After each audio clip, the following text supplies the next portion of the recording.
আপনারা দেখছেন MN Bangla news. প্রথমেই দেখে নেব আজকের 40টি গুরুত্বপূর্ণ খবর। প্রধান সংবাদগুলো জানার আগে দেখে নিন আজকের খবরের হেডলাইন।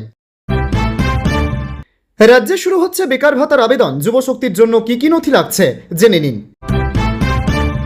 নামের ভুল থেকে একই মোবাইল নম্বর, 8 কারণে পাচ্ছেন না অন্নপূর্ণা যোজনার সুবিধা। করকরে 3000 পেতে এখনই করুন এই কাজ। যৌথ পরিবারের রেশন কার্ড বাতিল হচ্ছে, অভিযোগ তুলে সরব রেশন ডিলাররা। অন্নপূর্ণা ভাণ্ডারে বিরাট সুখবর, আটকে থাকা অ্যাকাউন্টে ঢুকছে 3000 টাকা। বিধবা ভাতা পেতে কোথায় আবেদন করবেন, কোন কোন নথি লাগবে, রইল সম্পূর্ণ গাইড। ভারতে চালু হবে প্লাস্টিক নোট, বাজার থেকে কবে উঠে যাবে 10 ও 20 টাকার নোট। আয়ুষ্মান ভারত কার্ডের 5 লাখের সুবিধা শুধুমাত্র এরাই পাবে, নির্দেশ রাজ্য সরকারের। দলীয় কার্যালয়ে বুলডোজার চলতেই হাইকোর্টে ছুটলেন অভিষেক। রেশন কার্ডে ডিজিটাল বিপ্লব, এবার থেকে কিউআর কোড ও মুখ স্ক্যান করেই দেওয়া হবে রেশন। বুলডোজার অ্যাকশনের মাঝেই দুপুর 1:30-এ নজিরবিহীন তোলপাড়। অভিষেকের 5তলা ভবন ভাঙা নিয়ে শেষমেশ কি নির্দেশ দিল হাইকোর্ট।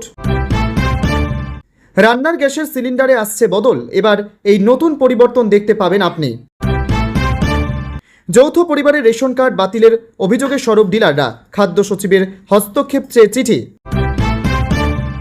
অভিষেকের দলীয় কার্যালয়ে আপাতত বুলডোজার চলবে না, নির্দেশ কলকাতা হাইকোর্টের। আয়ুষ্মান কার্ডে নতুন সদস্যের নাম যুক্ত করতে আর দৌড়ঝাঁপ নয়, ঘরে বসেই সম্পূর্ণ করুন প্রক্রিয়া। জোড়া নিম্নচাপে ফের দুর্যোগ সতর্কতা, একাধিক জেলায় ভারী বৃষ্টি, ঝোড়ো হাওয়ায় তোলপাড়ের আশঙ্কা। অন্নপূর্ণা যোজনার জন্য ডিবিটি লিঙ্ক করিয়েছেন, এটা আদৌ নিরাপদ কিনা জানুন। কালীঘাটে মহাবিস্ফোরণ, থাকতে হলে টাকা দাও। প্রাক্তন মুখ্যমন্ত্রীর ভাইদের বিরুদ্ধে মারাত্মক তোলাবাজির অভিযোগে তোলপাড় বাংলা। এতক্ষণ শুনছিলেন সংবাদ শিরোনাম, এবার আসছে বিস্তারিত খবরে। ভিডিওটি ভালো লাগলে লাইক করুন এবং আমাদের ইউটিউব চ্যানেলটি সাবস্ক্রাইব করে আমাদের সঙ্গে থাকুন। পরবর্তী আপডেটের জন্য ধন্যবাদ। সরকার গণবণ্টন ব্যবস্থাকে ডিজিটাল করতে স্মার্ট পিডিএস ব্যবস্থা চালু করার প্রস্তুতি নিচ্ছে। এই নতুন ব্যবস্থার অধীনে রেশন কার্ড সম্পর্কিত সমস্ত পরিষেবা অনলাইনে পাওয়া যাবে এবং কিউআর কোড ও ফেসিয়াল রিকগনিশন ব্যবহার করা হবে। দিল্লিতে রেশন কার্ড ব্যবহার করলে আপনি শীঘ্রই আগের চেয়ে আরও সুবিধাজনক এবং ডিজিটাল পরিষেবা পাবেন। দিল্লি সরকার গণবণ্টন ব্যবস্থাকে ডিজিটাল করার জন্য স্মার্ট পিডিএস ব্যবস্থা চালু করার প্রস্তুতি নিচ্ছে। এই নতুন ব্যবস্থার অধীনে রেশন কার্ড সম্পর্কিত সমস্ত পরিষেবা অনলাইনে পাওয়া যাবে এবং সুবিধাভোগীদের শনাক্ত করতে নতুন প্রযুক্তি ব্যবহার করা হবে। এই ব্যবস্থার সবচেয়ে বড় সুবিধা হবে যে রেশন কার্ডধারীদের আর কোনো কাজের জন্য সরকারি অফিসে যেতে হবে না। এছাড়াও রেশন সরবরাহ থেকে শুরু করে বিতরণ পর্যন্ত সমস্ত তথ্য অনলাইনে ট্র্যাক করা যাবে। কিউআর কোড এবং ফেস স্ক্যানের মাধ্যমে রেশন বিতরণ করা হবে। রেশন কার্ডগুলিকে কিউআর কোড ভিত্তিক স্মার্ট কার্ডে আপগ্রেড করা হবে। সুবিধাভোগীদের শনাক্ত করতে ফেসিয়াল রিকগনিশন প্রযুক্তি ব্যবহার করা হবে। যাদের আঙুলের ছাপ মিলবে না তারাও ফেস অথেন্টিকেশনের মাধ্যমে রেশন গ্রহণ করতে পারবেন। এটি বয়স্ক এবং শ্রমিকদের জন্য সবচেয়ে বড় স্বস্তি দেবে বলে আশা করা হচ্ছে। কালোবাজারি এবং জাল রেশন কার্ড দমন করা হবে। সরকার বলছে যে স্মার্ট পিডিএস ব্যবস্থা চালুর পর জাল রেশন কার্ড, দ্বৈত তথ্য অন্তর্ভুক্তি, কালোবাজারি উল্লেখযোগ্যভাবে দমন করা যাবে। এই প্রকল্পটি বাস্তবায়নের আগে সরকার 16 সদস্যের একটি অ্যাকসেপ্টেন্স টেস্টিং কমিটি গঠন করেছে, যা সম্পূর্ণ ব্যবস্থাটি পরীক্ষা করছে। রেশন সম্পর্কিত সমস্ত পরিষেবা অনলাইনে পাওয়া যাবে। আপনি ঘরে বসেই স্বাচ্ছন্দ্যে রেশন প্রদান এবং বিতরণের তথ্য ট্র্যাক করতে পারবেন। অনলাইনে আপনার রেশন কার্ডে নতুন সদস্য যোগ করার বা নাম বাদ দেওয়ার সুবিধাও থাকবে। ডকুমেন্ট আপলোড এবং আবেদনের অবস্থাও ডিজিটালভাবে ট্র্যাক করা যাবে। এর ফলে আপনার সময় উল্লেখযোগ্যভাবে বাঁচবে এবং সরকারি অফিসের ওপর নির্ভর করার প্রয়োজন দূর হবে। বঙ্গে প্রথম বিজেপি সরকার নিয়ে এসেছে যুবশক্তি ভরসা কার্ড প্রকল্প। যুবশক্তির আদলে এই প্রকল্পের মাধ্যমে রাজ্যের বেকার যুবক যুবতীদের জন্য মাসিক আর্থিক সহায়তা, বেকার ভাতা প্রদান করা হবে। বাজেটে জানানো হয়েছে আগামী অক্টোবর থেকে যুবশক্তি ভরসা কার্ড চালু হবে রাজ্যে। রাজ্য বাজেটে সরকার জানিয়েছে যুবশক্তি ভরসা কার্ড ও স্নাতক বেকাররা মাসে 3000 এবং যারা ন্যূনতম মাধ্যমিক পাস কিন্তু স্নাতক নন তারা পাবেন 2000 টাকা করে।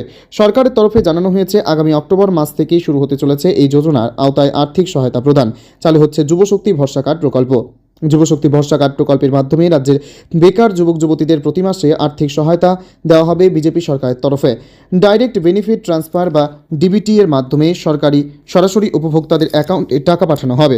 এই প্রকল্পের জন্য আবেদনকারীর বয়স 21 থেকে 40 বছরের মধ্যে হতে হবে। এই প্রকল্পের সুবিধা পেতে আবেদনকারীকে ন্যূনতম মাধ্যমিক পাস হতে হবে। আবেদনকারীকে হতে হবে পশ্চিমবঙ্গের স্থায়ী বাসিন্দা। এছাড়া উপভোক্তার আধারের সাথে লিঙ্ক করা নিজস্ব একটি সচল ব্যাংক অ্যাকাউন্ট থাকতে হবে। যাদের পরিবারের মাসে 1 লক্ষ টাকার নিচে আয়, তারা এই প্রকল্পের আবেদনের জন্য আবেদনকারীর ছবি, ভোটার কার্ড, আধার কার্ড, বার্থ সার্টিফিকেট, মাধ্যমিক পরীক্ষার অ্যাডমিট কার্ড, ব্যাংক অ্যাকাউন্টের ডিটেলস, শিক্ষাগত যোগ্যতা, শংসাপত্র প্রয়োজন হতে পারে। লাগতে পারে অরিজিনাল ও প্রভিশনাল ডিগ্রি সার্টিফিকেট, যা নিতে ইতিমধ্যেই বিশ্ববিদ্যালয় ও কলেজগুলিতে ভিড় করছেন প্রাক্তন ছাত্রছাত্রীরা।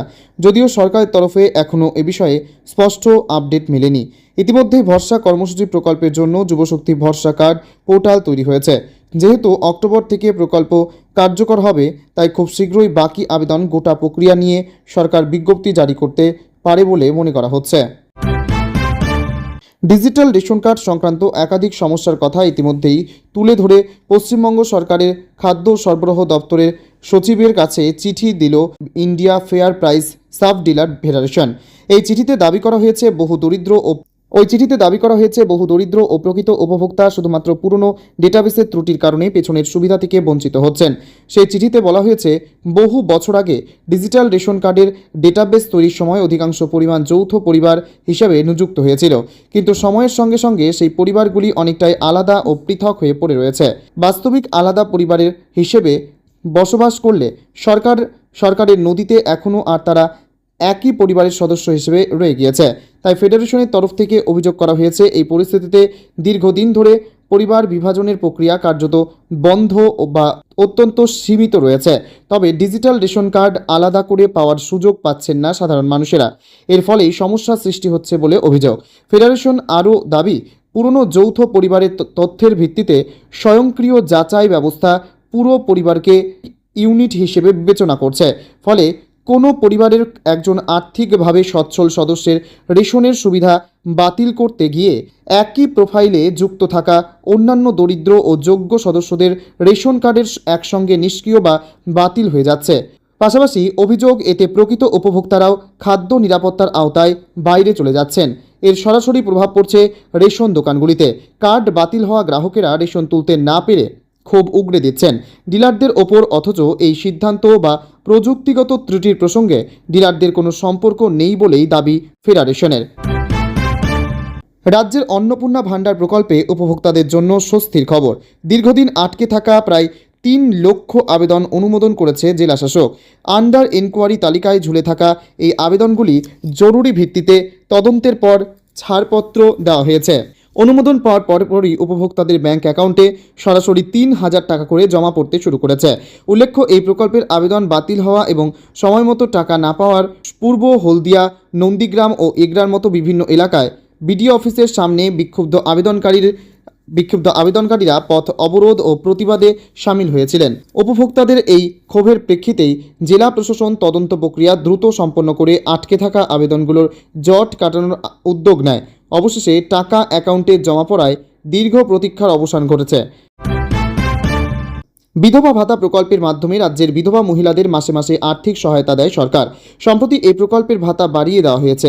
যদিও বিধবা ভাতার জন্য কোথায় কিভাবে আবেদন করতে হয় তা অজানা থাকায় অনেক মহিলাই এই প্রকল্পের সুবিধা থেকে বঞ্চিত হন। আজকের প্রতিবেদনে যেসব তথ্য তুলে ধরা হলো, বিধবা ভাতার টাকা পেতে কী কী কাগজ লাগবে। পশ্চিমবঙ্গ বিধবা ভাতা প্রকল্পটি পশ্চিমবঙ্গ সরকারের একটি সামাজিক সুরক্ষা পেনশন প্রকল্পের, যা স্বামীর মৃত্যুর পর আর্থিক সংকটে থাকা বিধবা মহিলাদের জন্য চালু করা হয়েছে। এই প্রকল্পের মাধ্যমে যোগ্য বিধবা উপভোক্তাদের প্রতি মাসে আর্থিক সহায়তা প্রদান করা হয়। আপনি যদি গ্রাম পঞ্চায়েত এলাকার বাসিন্দা হয়, তাহলে আপনার সংশ্লিষ্ট গ্রাম পঞ্চায়েত অফিসে গিয়ে আবেদনপত্র সংগ্রহ করুন। আর পুরসভার বাসিন্দা হলে পুরো অফিসে আবেদনপত্র সংগ্রহ করুন। আবেদনপত্রে আপনার নাম, ঠিকানা, জেলাসহ সমস্ত তথ্য দিতে হবে ডিবিটি লিঙ্ক যুক্ত ব্যাংকের অ্যাকাউন্ট নম্বর। পাশাপাশি দিতে হবে আধার কার্ডের নম্বর। আবেদনপত্রের সঙ্গে দিতে হবে স্বামীর ডেথ সার্টিফিকেটের ফটোকপি। আবেদনপত্রের সঙ্গে দিতে হবে আধার কার্ড, ভোটার কার্ড, ফটোকপি এবং নিজের একটি পাসপোর্ট সাইজের ছবি। ভারতে কাগজের বদলে আরও টেকসই ও নিরাপদ পলিমার ব্যাংক নোট চালুর পরিকল্পনা এবার বাস্তবায়নের পথে এক ধাপ এগোলো রিজার্ভ ব্যাংক অফ ইন্ডিয়ার অধীনস্থ মুদ্রা মুদ্রণকারী সংস্থা ভারতীয় রিজার্ভ ব্যাংক নোট মুদ্রণ প্রাইভেট লিমিটেড। পলিমার নোট তৈরির জন্য প্রয়োজনীয় বিশেষ সাবস্ট্রেট সরবরাহ দেশি বিদেশি সংস্থার কাছ থেকে আন্তর্জাতিক দরপত্র আহ্বান করেছে। আগ্রহী সংস্থাগুলিকে 18 অগাস্ট 2026-এর মধ্যে আবেদন জমা দিতে হবে। গত মাসেই আরবিআই গভর্নর সঞ্জয় মালহোত্রা জানিয়েছিলেন যে ভারতে পলিমার নোট চালুর বিষয়টি একটি প্রাথমিক পর্যায়ে রয়েছে। তবে নতুন দরপত্র প্রকাশের ফলে স্পষ্ট হয়েছে যে প্লাস্টিকের তৈরি এই নতুন ধরনের নোট চালুর প্রস্তুতি জোর কদমে এগোচ্ছে। সূত্রের খবর, পরীক্ষামূলকভাবে প্রথম পর্যায়ে 10 এবং 20 মূল্যায়নের পলিমার নোট বাজারে আনার পরিকল্পনা রয়েছে। এই নোটগুলি বিশেষ নিরাপত্তার কালি ব্যবহার করে ছাপানো হবে, যা ভারতীয় নিরাপত্তা মানদণ্ড অনুযায়ী তৈরি করা হবে।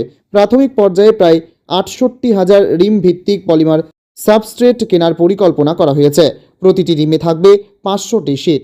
ভবিষ্যতে পরীক্ষামূলক ব্যবহার সফল হলে আরও বড় পরিমাণে এই বিভিন্ন মূল্যায়নের নোটের জন্য নতুন দরপত্র রাখা হবে বলে জাতীয় নিরাপত্তার বিষয়টি মাথায় রেখে দরপত্রে একাধিক কঠোর শর্ত আরোপ করা হয়েছে। আবেদনকারী সংস্থাগুলিকে নিশ্চিত করতে হবে যে তাদের চীন বা পাকিস্তানে থাকা ব্যবসায়িক কাজ ভারতের সঙ্গে যুক্ত কাজ থেকে সম্পূর্ণ আলাদা থাকবে। চীন বা পাকিস্তান থেকে কোনো কাঁচামাল সংগ্রহ করা যাবে না এবং ওই দুই দেশে কাজের অভিজ্ঞতা রয়েছে এমন কর্মীদেরও এই প্রকল্পে নিয়োগ করা যাবে না। ভারতের সঙ্গে স্থল সীমান্ত ভাগ করে এমন দেশের সংস্থাগুলিকে অংশগ্রহণের জন্য রেজিস্ট্রেশন কমিটির অনুমোদন থাকতে হবে। দেশি ও বিদেশি নির্মাতা, যৌথ উদ্যোগ, প্রযুক্তি সহযোগী সংস্থা সকলেই আবেদন করতে পারবেন, তবে তাদের অন্তত 3 বছরের অভিজ্ঞতা থাকতে হবে। কোনো কেন্দ্রীয় ব্যাংক বা সরকারি নিরাপত্তা মুদ্রণ সংস্থাকে নিরাপত্তা বৈশিষ্ট্যযুক্ত পলিমার সাবস্ট্রেট সরবরাহ করার ক্ষেত্রে ভারতে পলিমার নোট চালু হলে তা কাগজের নোটের তুলনায় অনেক বেশি টেকসই হবে, সহজে ছিঁড়বে না এবং জাল নোট তৈরি করা আরও কঠিন হবে। সফল পরীক্ষার পর ভবিষ্যতে আরও বিভিন্ন মূল্যের নোটও এই প্রযুক্তির ব্যবহার করা হতে পারে। স্বস্তি পেলেন তৃণমূলের সর্বভারতীয় সাধারণ সম্পাদক অভিষেক বন্দ্যোপাধ্যায়। আপাতত আমতলার দলীয় কার্যালয় ভাঙার ওপর জরুরি ভিত্তিতে স্থগিতাদেশ জারি করল কলকাতা হাইকোর্ট। এখন কোনো বুলডোজার চালানো যাবে না বলে আজ রবিবার জানিয়েছেন কলকাতা হাইকোর্টের বিচারপতি রাজু বসু চৌধুরী বেঞ্চ। আগামী 31 জুলাই পর্যন্ত এই স্থগিতাদেশ জারি থাকবে বলে আদালতের তরফে জানানো হয়েছে। সব পক্ষকেই এলাকায় শান্তি বজায় রাখার নির্দেশ দেওয়া হয়েছে। আগামী 31 জুলাইয়ের মধ্যে এই মামলার সঙ্গে যুক্ত সব পক্ষকে হলফনামা দিতে বলা হয়েছে আদালতের তরফে। দক্ষিণ চব্বিশ পরগনার আমতলায় অভিষেক বন্দ্যোপাধ্যায়ের দলীয় কার্যালয়কে অবৈধ বলে ঘোষণা করা হয়। তারপরেই গতকাল শনিবার সেই কার্যালয় ভাঙার কাজ শুরু করে স্থানীয় প্রশাসন। নিয়ে যাওয়া হয় বুলডোজার। সেই কার্যালয় ভাঙার ওপর স্থগিতাদেশ চেয়ে আজ রবিবার কলকাতা হাইকোর্টে জরুরি আবেদন জানিয়েছিল অভিষেক বন্দ্যোপাধ্যায়ের বাবা অমিত বন্দ্যোপাধ্যায়। এদিন সেই মামলার পরিপ্রেক্ষিতে রবিবারও জরুরি ভিত্তিতে আদালতে বসে। সেখানে শুনানিতে অভিষেকের পরিবারের পক্ষেই রায় যায়। জানা গিয়েছে যে জমিতে কার্যালয়টি তৈরি হয়েছিল সেটি 2017 সালে লিভস অ্যান্ড বাউন্স নামে একটি সংস্থার নামে কেনা হয়েছিল। আর সেই লিভস অ্যান্ড বাউন্সের কর্ণধার অভিষেক বন্দ্যোপাধ্যায়ের বাবা অমিত বন্দ্যোপাধ্যায়, তাই এই মামলাটি দায়ের করেন তিনি। এদিকে শনিবারই অভিষেক বন্দ্যোপাধ্যায় জানিয়েছিলেন ওই কার্যালয়টি বৈধ, সমস্ত প্রয়োজনীয় নথি নিয়ে তিনি আদালতের দ্বারস্থ হবেন। সেই ঘোষণা অনুযায়ী রবিবার কলকাতা হাইকোর্টে জরুরি শুনানির আবেদন করেছিলেন তৃণমূলের সাংসদের বাবা।